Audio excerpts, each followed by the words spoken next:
Okay, you see this video here now. This is Allen Onyema on Arise Television. This man here, Allen Onyema, is really undergoing through political torture. He's really undergoing through political torture just because of where he came from. I don't care how you say it. I don't care what you think. But this man is really undergoing through political torture. They really want him down just because of where he came from. That's why sometimes I'll meet people online castigating APs, that APs cancel flights, APs do this, APs do that. Let me tell you, this man is fighting a fight with last blood. This man is really undergoing through a lot. They want to bring him down. By all means, they want to bring him down. If not because of the kind person he is, by now, APs must have been down. The man must have been giving up in Nigeria. But he's still fighting with his last blood. APs is the only indigenous flight that is making waves in Nigeria.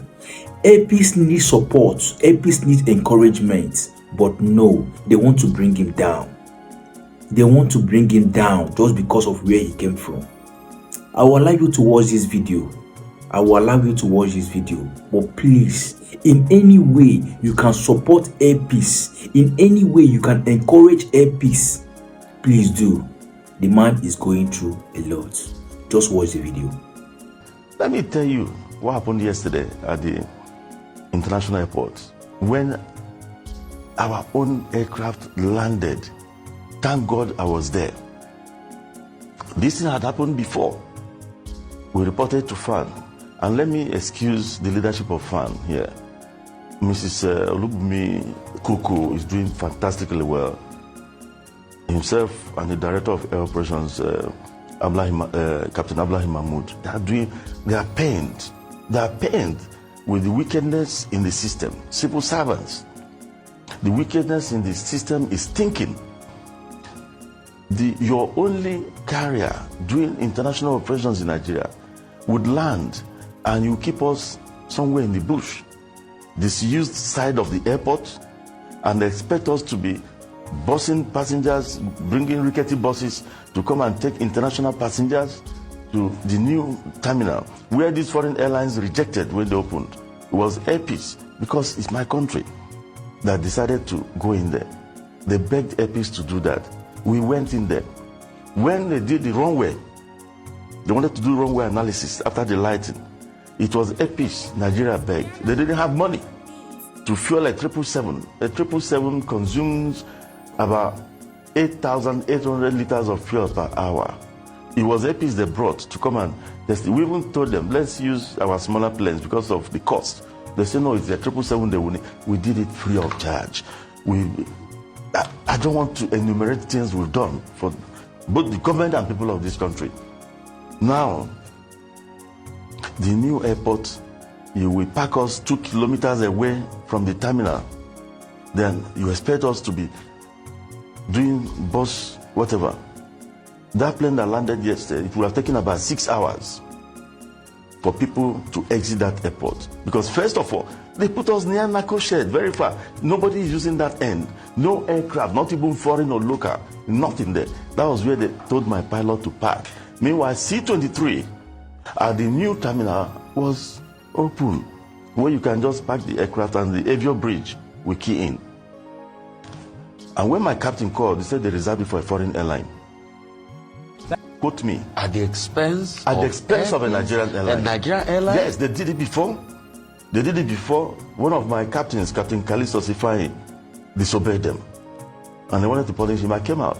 And Olubunmi Kuku and his team, his management, criticized that.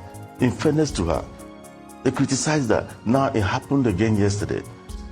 Our aircraft from London was to be packed in one bush 2 kilometers or so, or 1.5 kilometers to our terminal. Full flight. So imagine the time it would take to take people from that place to the terminal building.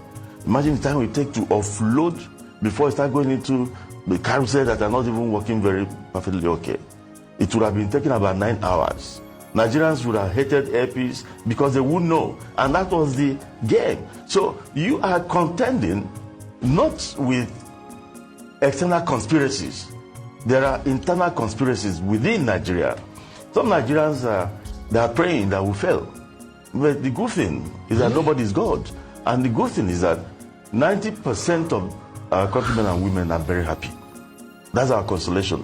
But there are people out there, but they are in the minority, so negligible. I don't even bother about them because they cannot scratch airpeace. Whatever they write or whatever they do cannot scratch this airline. But it happened yesterday. And when the woman discovered that she was livid with rage, I mean the MD of FAN. So, but look at what I did. I called my operation control center who could reach the pilot because I couldn't connect with the pilot. I called my OCC. I told them, tell that pilot not to move that aircraft. Block that taxiway. No airline in the world would have been able to park yesterday. And that was what happened. British Airways landed. That was when they started making moves to tell us to go to where we rightly belonged. And remember, this woman had said on television, they had that, when she said that a place had been dedicated for airpeace as the home airline. When you go to Britain, you have an entire Terminal 5 for BA. Then in my own country, some civil servants or some people didn't see. And the DG of the Nigerian Civil Aviation Authority was on board my aircraft. About 4 senior staff of NCA were on board of that aircraft. And he had to go because they delayed the flight about 30 minutes. Standing in one place for 30 minutes. What kind of country is this? So when the DG who was on board contacted the captain to know what is happening, and I think he went into the cockpit, and they called the people in tower, the airport control people. And the captain told the airport control that even the DG of NCAA is on board this aircraft. And the guy said, and so what? That will show you some people's determination not to, they don't see beyond their noses. But that wickedness will not last.